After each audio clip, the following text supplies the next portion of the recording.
Davis kitchen. இன்னைக்கு வந்து நாட்டுக்கோழி எடுத்திருக்காங்க. அது வந்து குழம்பு தான் வைக்க போறேன். அது எப்படி வைக்கலாங்கிறத இப்போ நம்ம பார்க்கலாம். ஃபர்ஸ்ட் வந்து பார்த்தீங்கன்னா நான் குக்கர் வச்சிருக்கேங்க. குக்கர்ல வந்து ஒரு 4 ஸ்பூன் எண்ணெய் சேர்த்துக்கிறேன். இப்போ எண்ணெய் காயட்டும். இதில் வந்து பட்டை கிராம்பெலாம் சேர்த்துக்கலாங்க. ஃபர்ஸ்ட் வந்து ஒரு ஏலக்காய் சேர்த்துக்கிறேன்.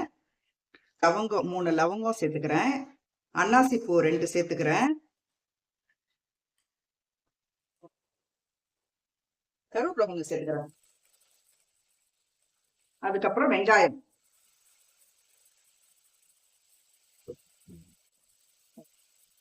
தக்காளி பழம்,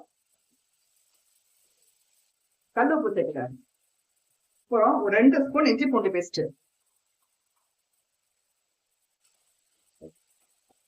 இப்ப நான் வந்து 1/2 கிலோ கோழி எடுத்திருக்கேன், நாட்டுக்கோழி எடுத்திருக்கேன். அதை நல்லா கிளீன் பண்ணிட்டேன். இப்ப நம்ம இது கூட சேர்த்துடலாம். இப்ப பாத்தீங்கன்னா நாட்டுக்கோழி இதை சேர்த்துடலாம். உள்ளார 2 ஸ்பூன் மல்லிப்பொடி சேர்த்துக்கிறேன். 2 ஸ்பூன் மிளகாய் பொடி சேர்த்துக்கிறேன். 1 ஸ்பூன் மஞ்சள் பொடி சேர்த்துக்கிறேன். இதை நம்ம நல்லா கிளறி விட்டுக்கலாம். இது போதுங்க மசாலா, வேற எதுவும் நான் சேர்க்கல. மிளகாத்தூள், மல்லித்தூள், மஞ்சள் தூள் தான் நான் சேர்த்திருக்கேன். பட்டை கிராம்பு சேர்த்திருக்கேன், இஞ்சி பூண்டு சேர்த்திருக்கேன். இப்போ வந்து பாத்தீங்கன்னா இதுல வந்து தண்ணி ஊத்திக்கலாம். தண்ணி ஊத்திக்கிறேன்.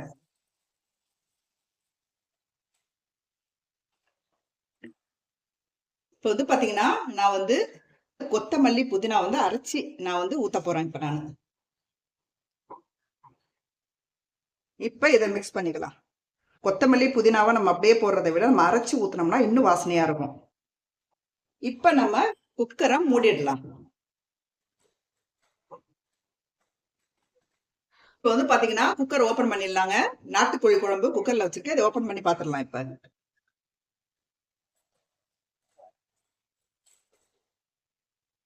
இன்னும் எதுக்கு நான் வச்சிருக்கேன்னா, இந்த நம்ம வந்து வேக வைக்கும் போது தண்ணி வந்து வெளியில வராம இருக்கிறதுக்காக உள்ளர வந்து ஒரு கிண்ணத்தை போட்டுட்டேன். இது வந்து பாத்தீங்கன்னா ஒரு சொட்டு தண்ணி கூட வெளில வர பாருங்க. குக்கர் மூடிய பாருங்க, ஒரு சொட்டு தண்ணி கூட வெளில வரல. இந்த மாதிரி பருப்பு வேக வைக்கும் போது இந்த மாதிரி கிண்ணத்தை நீங்க உள்ளார போட்டீங்கன்னா பருப்பு தண்ணி வெளில வராது.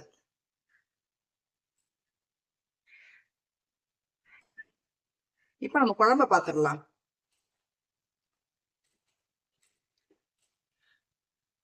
இப்ப குழம்பெல்லாம் ரெடி ஆயிடுச்சுங்க. கறியும் பாத்தீங்கன்னா நல்லா வெந்துருச்சு கறி. உப்பு பத்தலங்க, அந்த உப்பு சேர்த்துக்கிறேன். அப்புறம் இருக்கும். நான் வந்து தேங்காய்லாம் அரைச்சி ஊத்தலைங்க, அப்படியே ஊத்தி சாப்பிட வேண்டியதுதான். நாட்டுக்கோழி தண்ணி குழம்பு தண்ணியா இருக்கு பாருங்க. இதுதான் டேஸ்டா இருக்குங்க. இட்லி, தோசை, சாதத்துக்குலாம் சூப்பரா இருக்கும். பாருங்க.